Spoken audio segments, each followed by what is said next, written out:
ഭൂമിയില്ല, സൂര്യനില്ല, ചന്ദ്രനില്ല, ജീവനില്ല, ജീവജാലങ്ങളില്ല. നിങ്ങൾക്കറിയാമോ, സകല ജീവജാലങ്ങളുടെയും വാസസ്ഥലമായ നമ്മൾ ജനിച്ചു വളർന്ന ഈ ഭൂമി ഒരിക്കൽ തിളച്ചുമറിയുന്ന ലാവയുടെ ഒരു ഗോളമായിരുന്നു എന്ന്?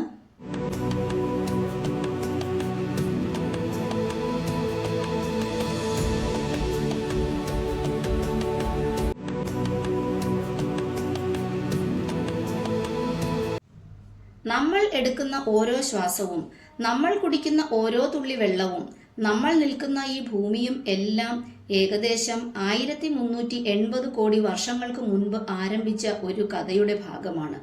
ഭൂമിയില്ല, സൂര്യനില്ല, ചന്ദ്രനില്ല, ജീവനില്ല, ജീവജാലങ്ങളില്ല, അങ്ങനെ ശൂന്യതയിൽ നിന്നും തുടങ്ങിയ ഒരു കഥ, നമ്മുടെ ഭൂമിയുടെ ജനനത്തിന്റെ കഥ, അതിജീവനത്തിന്റെ കഥ.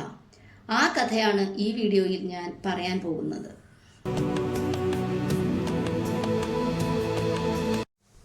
ഈ കഥ അറിയണമെങ്കിൽ നമ്മൾ ഒരുപാട് ദൂരം പിന്നോട്ട് പോകണം. ഭൂമി ജനിക്കുന്നതിനും കോടാനുകോടി വർഷങ്ങൾ പിന്നോട്ട്.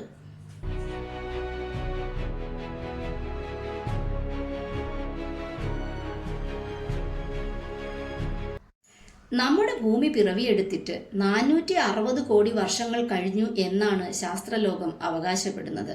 അതിനുമൊക്കെ മുൻപ്, ഏകദേശം 1380 കോടി വർഷങ്ങൾക്ക് മുൻപാണ് ഈ കഥ ആരംഭിക്കുന്നത്. ഗുരുത്വാകർഷണത്തിന്റെ സ്വാധീനത്തിൽ അന്തരീക്ഷത്തിൽ ഉണ്ടായിരുന്ന ഒരു മേഘപാളി മറ്റു പല വാതകങ്ങളുമായി കൂടിച്ചേർന്ന് വികസിക്കാൻ തുടങ്ങി. വാതകങ്ങൾ എല്ലാം കൂടി ചേർന്നതുകൊണ്ട് തന്നെ കാലങ്ങൾ പോകുന്തോറും അതിന്റെ കേന്ദ്രഭാഗത്ത് അമിതമായ ചൂട് വർദ്ധിക്കാൻ തുടങ്ങി. അങ്ങനെ ചൂട് വർദ്ധിച്ച് ഒടുവിൽ അത് ഒരു വലിയ പൊട്ടിത്തെറിയായി പരിണമിച്ചു. സ്ഫോടനത്തിന്റെ അനന്തരഫലമായി ധാരാളം പൊടിപടലങ്ങൾ ഉണ്ടായി. നെബുല എന്നാണ് അതിന്റെ പേര്.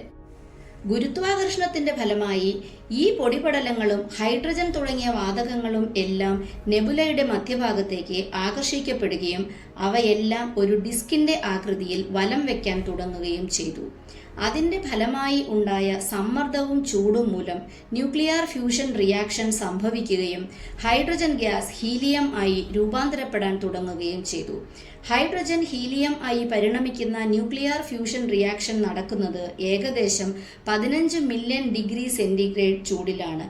അങ്ങനെ ഈ ന്യൂക്ലിയർ ഫ്യൂഷൻ റിയാക്ഷന്റെ ഫലമായിട്ടാണ് നമ്മുടെ സൂര്യൻ ജനിക്കുന്നത്. ഇന്നും സൂര്യനിൽ സംഭവിച്ചു കൊണ്ടിരിക്കുന്ന ഇതേ ന്യൂക്ലിയർ ഫ്യൂഷൻ റിയാക്ഷൻ കൊണ്ടാണ് നമുക്ക് സൂര്യപ്രകാശവും ചൂടും വെളിച്ചവും ഒക്കെ ലഭിച്ചുകൊണ്ടിരിക്കുന്നത്. ശേഷിച്ച മറ്റു പൊടിപടലങ്ങളും വസ്തുക്കളും ഒക്കെ സൂര്യനെ വലം വയ്ക്കാൻ തുടങ്ങി. കാലക്രമേണ കോടിക്കണക്കിന് വർഷങ്ങൾ കൊണ്ട് ഈ പൊടിപടലങ്ങളിലെ വലിയ വസ്തുക്കൾ പരസ്പരം കൂട്ടിയിടിച്ചും കൂടിച്ചേർന്നും ഗ്രഹങ്ങൾ രൂപപ്പെട്ടു. അങ്ങനെ 460 കോടി വർഷങ്ങൾക്ക് മുൻപ് സൗരയൂഥം ഉണ്ടായി. ഈ സൗരയൂഥത്തിലെ ഒരു ഗ്രഹമായിരുന്നു നമ്മുടെ ഭൂമി. ആദ്യഘട്ടത്തിൽ ഭൂമി വളരെ ചൂടുള്ള ഉരുകിയ ലാവയുടെ ഒരു ഗോളമായിരുന്നു. ഭൂമി രൂപം കൊണ്ട ആ കാലഘട്ടത്തെ ഹെയ്ഡൻ യുഗം എന്നാണ് പറയപ്പെടുന്നത്. 400 മുതൽ 460 കോടി വർഷങ്ങൾക്ക് ഇടയിലുള്ള കാലഘട്ടം. നിരന്തരമായ റേഡിയേഷനുകളും വലിയ ഉൽക്കകളും ധൂമകേതുക്കളും ഒക്കെ വന്നു പതിച്ചും ഒക്കെയായി ഭൂമിയുടെ ഉപരിതലം ചുട്ടുകൊള്ളുന്ന രീതിയിൽ ആയിരുന്നു.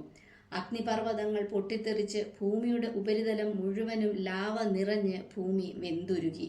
ഏകദേശം 1000 ഡിഗ്രി സെന്റിഗ്രേഡോ അതിൽ കൂടുതലോ ഒക്കെ ആയിരുന്നു അന്നത്തെ ഭൂമിയുടെ ഉപരിതലത്തിലെ ചൂട് എന്നാണ് പറയപ്പെടുന്നത്. തികച്ചും നരകതുല്യമായ ഒരു അവസ്ഥ അതായിരുന്നു അന്നത്തെ ഭൂമി. അഗ്നിപർവ്വതങ്ങൾ പൊട്ടിത്തെറിച്ചതിന്റെ ഫലമായി പുറത്തുവന്ന നീരാവിയും nitrogen, carbon dioxide, methane, ammonia തുടങ്ങിയ വാതകങ്ങളും നിറയെ പൊടിപടലങ്ങളും അതായിരുന്നു അന്നത്തെ ഭൂമിയുടെ അന്തരീക്ഷം. അവിടെ ഓക്സിജൻ ഉണ്ടായിരുന്നില്ല. വളരെ വേഗത്തിലായിരുന്നു അന്ന് ഭൂമി കറങ്ങിക്കൊണ്ടിരുന്നത്. ഒരു ദിവസം എന്നത് ഏകദേശം 5 മുതൽ 6 മണിക്കൂർ വരെ മാത്രമായിരുന്നു. ഭൂമിയുടെ പ്രാരംഭ ചരിത്രത്തിലെ മറ്റൊരു പ്രധാന സംഭവം ചന്ദ്രന്റെ രൂപീകരണമാണ്. ഇന്നത്തെ ചൊവ്വയുടെ വലിപ്പത്തിലുള്ള തിയ എന്ന ഒരു ഗ്രഹം ഭൂമിയുമായി കൂട്ടിയിടിക്കുകയുണ്ടായി. ഈ ഇടിയുടെ ഭൂമിയുടെ ആഘാതത്തിന്റെ ഫലമായി തീയയുടെ പ്രധാന ഭാഗങ്ങൾ ഭൂമിയുമായി കൂടിച്ചേർന്നു. ശേഷിച്ച പൊടിപടലങ്ങൾ ഭൂമിക്കു ചുറ്റും വലയം ചെയ്യാൻ തുടങ്ങി. അങ്ങനെ കാലങ്ങൾ കഴിയവേ ആ പൊടിപടലങ്ങളും അവശിഷ്ടങ്ങളും എല്ലാം കൂടിച്ചേർന്നാണ് നമ്മുടെ ഉപഗ്രഹമായ ചന്ദ്രനായി മാറിയത്. 450 കോടി വർഷങ്ങൾക്ക് മുൻപ് ചന്ദ്രൻ രൂപപ്പെടുമ്പോൾ അന്ന് ചന്ദ്രൻ ഭൂമിയിൽ നിന്നും ഏകദേശം 20,000 മുതൽ 30,000 കിലോമീറ്റർ അകലെ മാത്രമായിരുന്നു. അന്നത്തെ ആ ഇടിയുടെ ആഘാതത്തിൽ ഭൂമിയുടെ അച്ചുതണ്ട് നേർദിശയിൽ നിന്നും 23.5 ഡിഗ്രി ചരിഞ്ഞ നിലയിൽ ആണ് സൂര്യനെ ഭ്രമണം ചെയ്യുന്നത്. ഈ ചരിവ് ഉള്ളതുകൊണ്ടാണ് ഇന്ന് നമുക്ക് ഭൂമിയിൽ പല വിധത്തിലുള്ള കാലാവസ്ഥാ വ്യതിയാനങ്ങൾ ഉണ്ടാകുന്നത്. ചന്ദ്രൻ രൂപപ്പെട്ടതിന് ശേഷം ആണ് ഭൂമിയുടെ കറക്കത്തിന്റെ വേഗത കുറയാൻ തുടങ്ങിയത്. തമ്മിലുള്ള ഗുരുത്വാകർഷണ ഇടപെടലുകൾ മൂലം ഉണ്ടാകുന്ന ഘർഷണം മൂലം ചന്ദ്രന്റെ ജനനശേഷം ഭൂമിയുടെ ഭ്രമണം മന്ദഗതിയിലാക്കി. ഹേഡൻ യുഗത്തിന്റെ അവസാന കാലം ആയപ്പോഴേക്കും ഭൂമിയുടെ ഉപരിതലം തണുക്കാൻ തുടങ്ങി. അങ്ങനെ ദ്രവരൂപത്തിൽ ആയിരുന്ന ഭൂമി തണുത്ത് ഖരരൂപത്തിൽ ആയി മാറി. ഭൂമിയുടെ ഉപരിതലത്തിൽ ഉള്ള കട്ടികൂടിയ വസ്തുക്കൾ ഭൂമിയുടെ മധ്യഭാഗത്തേക്ക് താഴ്ന്ന് കോർ ആയി രൂപപ്പെട്ടു. ലഘുവായ ഭാരം കുറഞ്ഞ വസ്തുക്കൾ മാന്റിലും ക്രസ്റ്റുമായി രൂപപ്പെടുത്തി. ഏകദേശം 400 കോടി വർഷങ്ങൾക്ക് മുൻപാണ് ഇത് സംഭവിക്കുന്നത്. അടുത്ത 250 കോടി മുതൽ 400 കോടി വർഷങ്ങൾക്ക് മുൻപ് വരെയുള്ള കാലഘട്ടത്തെ ആർക്കിയോൺ യുഗം എന്നാണ് പറയപ്പെടുന്നത്. കാർബൺ ഡൈ ഓക്സൈഡും മീഥെയ്നും അമോണിയയും മറ്റ് വിഷവാതകങ്ങളും നിറഞ്ഞതായിരുന്നു അന്നത്തെ ഭൂമിയുടെ അന്തരീക്ഷം. അന്തരീക്ഷത്തിൽ ഓക്സിജൻ ഉണ്ടായിരുന്നില്ല. അന്ന് സൂര്യന് ഇന്നത്തെ പോലെ പ്രകാശവും ഉണ്ടായിരുന്നില്ല. അതുകൊണ്ട് തന്നെ അന്ന് ഭൂമിയിൽ അധികവും ഇരുട്ടായിരുന്നു. കാലങ്ങൾ കഴിയുന്തോറും ചന്ദ്രന്റെ ഗുരുത്വാകർഷണ ബലം ഭൂമിയുടെ കറക്കത്തിന്റെ വേഗതയെ കുറച്ചുകൊണ്ടേയിരുന്നു. അങ്ങനെ ദിവസത്തിന്റെ ദൈർഘ്യം 6 മണിക്കൂറിൽ നിന്നും 10 മണിക്കൂർ ആയി. പോകെ പോകെ അന്തരീക്ഷത്തിൽ ഉണ്ടായിരുന്ന നീരാവി മൂലം മേഘങ്ങൾ ഉണ്ടാകാൻ തുടങ്ങി. അവയെല്ലാം പിന്നീട് മഴയായി പെയ്തു. ആയിരക്കണക്കിന് വർഷങ്ങളോളം നിർത്താതെ ഭൂമിയിൽ മഴ പെയ്തു. ആയിരക്കണക്കിന് വർഷങ്ങൾ തുടർച്ചയായി മഴ പെയ്തതിന്റെ ഫലമായി ഭൂമിയിൽ സമുദ്രങ്ങൾ രൂപം കൊണ്ടു. അതോടൊപ്പം തന്നെ ആദ്യത്തെ ഭൂഖണ്ഡവും രൂപം കൊണ്ടു. ഇന്ന് ഭൂമിയിലുള്ള എല്ലാ ഭൂഖണ്ഡങ്ങളും ചേർന്നുള്ള ഒരു വലിയ ഭൂഖണ്ഡം വാൽബാറ എന്നായിരുന്നു ആ ഭൂഖണ്ഡത്തിന്റെ പേര്. ഏകദേശം 250 മുതൽ 300 കോടി വർഷങ്ങൾക്ക് മുൻപാണ് ഇത് സംഭവിക്കുന്നത്. ഇതേ സമയത്ത് തന്നെയാണ് ഭൂമിയിൽ ആദ്യമായി ജീവൻ ഉത്ഭവിക്കുന്നത്. പല രാസപ്രവർത്തനങ്ങളുടെയും ഫലമായി സമുദ്രത്തിൽ ഏകകോശ ജീവികളായിട്ടാണ് ഭൂമിയിൽ ആദ്യമായി ജീവൻ ഉത്ഭവിച്ചത്. കാലങ്ങൾ കഴിയവേ ഏകദേശം 240 കോടി വർഷങ്ങൾക്ക് മുൻപ് ആദ്യമായി ഉത്ഭവിച്ച ഏകകോശ ജീവികൾ സയനോബാക്ടീരിയ സമുദ്രജലത്തിൽ ക്രമാതീതമായി വർദ്ധിച്ചു. ഇവ പ്രകാശം ഉപയോഗിച്ച് ജീവിക്കുകയും ധാരാളം ഓക്സിജൻ പുറന്തള്ളുകയും ചെയ്തു. അങ്ങനെ അന്തരീക്ഷത്തിൽ ഓക്സിജൻ നിറഞ്ഞു തുടങ്ങി. ഈ ഓക്സിജൻ അന്ന് അന്തരീക്ഷത്തിൽ നിറഞ്ഞു നിന്നിരുന്ന മീഥെയ്ൻ ഗ്യാസുമായി കൂടിച്ചേർന്ന് കാർബൺ ഡൈ ഓക്സൈഡും ജലവുമായി രൂപാന്തരപ്പെട്ടു. കാർബൺ ഡൈ ഓക്സൈഡിന്റെ ആധിപത്യം മൂലം ഭൂമി വീണ്ടും തണുക്കാൻ തുടങ്ങി. 250 കോടി മുതൽ 54 കോടി വർഷം വരെ നീണ്ടുനിന്ന പ്രൊട്രോസോയിക് യുഗം ഭൂമിയുടെ ഐസ് ഏജ് എന്നാണ് അറിയപ്പെടുന്നത്. ഭൂമിയുടെ ചരിത്രത്തിലെ ഏറ്റവും ദൈർഘ്യമേറിയ കാലഘട്ടമായിരുന്നു ഇത്. സൂര്യന്റെ മാരകമായ കിരണങ്ങൾക്ക് കടന്നെത്താൻ സാധിക്കാത്തതുകൊണ്ട് അന്ന് ജീവൻ നിലനിന്നിരുന്നത് സമുദ്രത്തിൽ ആയിരുന്നു. അന്തരീക്ഷത്തിലെ മീഥെയ്ൻ ഗ്യാസ് നശിച്ചു തുടങ്ങിയതിനാൽ ഈ യുഗത്തിന്റെ ആരംഭത്തിൽ തന്നെ ഭൂമി വീണ്ടും തണുത്തുറയാൻ തുടങ്ങി. അങ്ങനെ പിറവിയെടുത്ത് 200 കോടി വർഷങ്ങൾക്ക് ശേഷം ഭൂമി ഒരു മഞ്ഞുകട്ടയായി മാറി. അടുത്ത 30 മുതൽ 50 കോടി വർഷങ്ങൾ ഭൂമിയിൽ മഞ്ഞു മൂടിക്കിടക്കുകയായിരുന്നു. പിന്നീട് സൂര്യപ്രകാശത്തിന്റെ ശക്തിയും ഭൂമിയുടെ ഭ്രമണപഥവും മൂലം മഞ്ഞുരുകാൻ തുടങ്ങി. മഞ്ഞുരുകിയുണ്ടായ ശുദ്ധജലം സമുദ്രത്തിലേക്ക് ഒഴുകാൻ തുടങ്ങി. അതോടൊപ്പം തന്നെ ഭൂമിയിൽ ഉണ്ടായിരുന്ന ധാരാളം മിനറലുകളും ധാതുക്കളും ഒക്കെ കടലിലേക്ക് ഒഴുകി. അങ്ങനെ സമുദ്രജലം ജീവന് വികസിക്കാൻ വേണ്ടിയുള്ള ധാതുക്കളാൽ സമ്പുഷ്ടമായി. മഞ്ഞുകാലത്തിന്റെ അവസാന കാലം കഴിഞ്ഞതോടെ ഭൂമിയിൽ വീണ്ടും ഓക്സിജൻ നിറയാൻ തുടങ്ങി. ഈ സമയത്താണ് ബഹുകോശ ജീവികൾ ഉണ്ടാകാൻ തുടങ്ങിയത്. നീണ്ട 60 കോടി വർഷങ്ങൾ കൊണ്ട് ഭൂമിയുടെ അന്തരീക്ഷത്തിൽ ഓക്സിജൻ നിറഞ്ഞു. ഇത് ഓസോൺ ആയി പരിണമിച്ച് അന്തരീക്ഷത്തിൽ കട്ടികൂടിയ ഓസോൺ പാളിയായി രൂപപ്പെട്ടു.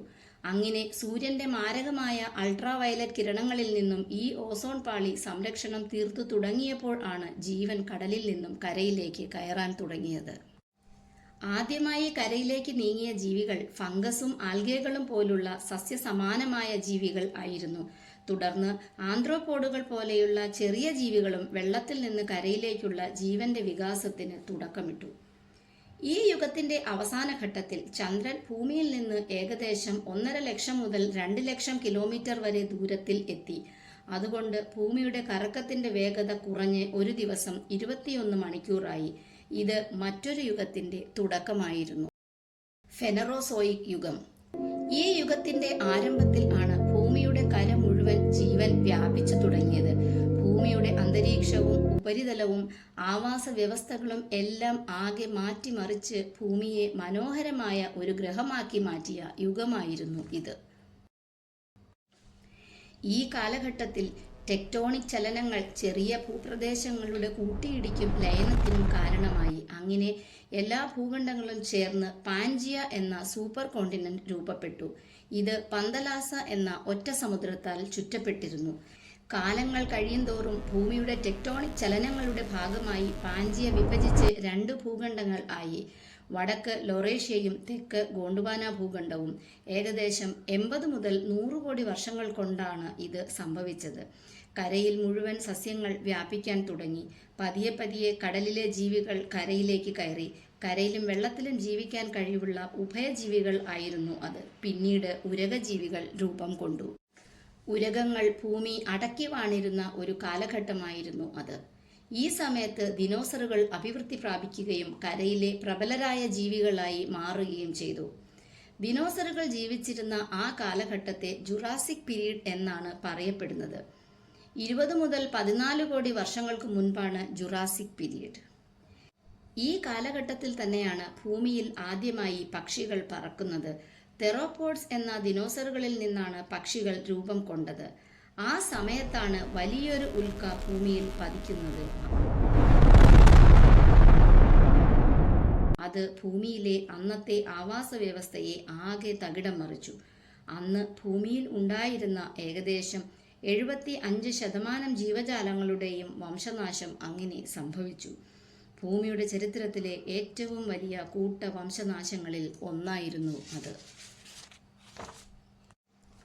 ദിനോസറുകളുടെ കാലഘട്ടത്തിനു ശേഷം ഭൂമിയിൽ സസ്തനികൾ വളരുവാനും രൂപാന്തരം സംഭവിക്കുവാനും തുടങ്ങി.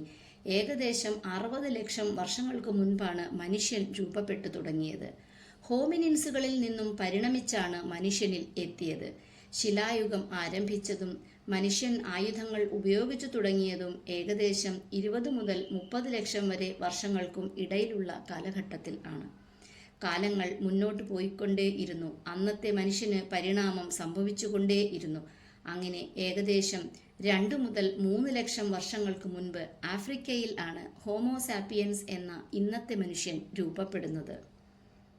ഈ കാലഘട്ടത്തിനിടയിൽ ഭൂമിയുടെ ടെക്ടോണിക് ചലനങ്ങളും തുടർന്നുകൊണ്ടേയിരുന്നു. കാലക്രമേണ ഗോണ്ട്വാന വിഭജിച്ച് Africa, south America, Antarctica, Australia, India എന്നീ ഭൂഖണ്ഡങ്ങൾ രൂപപ്പെട്ടു.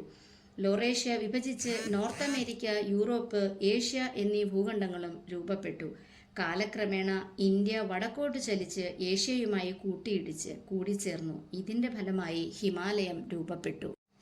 2 ഭൂഖണ്ഡങ്ങൾ വിഭജിച്ച് 7 ആയപ്പോൾ പന്തലാസ എന്ന ഒറ്റ മഹാസമുദ്രം വിഭജിച്ച് ഇന്നത്തെ Pacific ocean, Atlantic ocean, Indian ocean, Arctic ocean എന്നിങ്ങനെ 4 മഹാസമുദ്രങ്ങളും രൂപപ്പെട്ടു.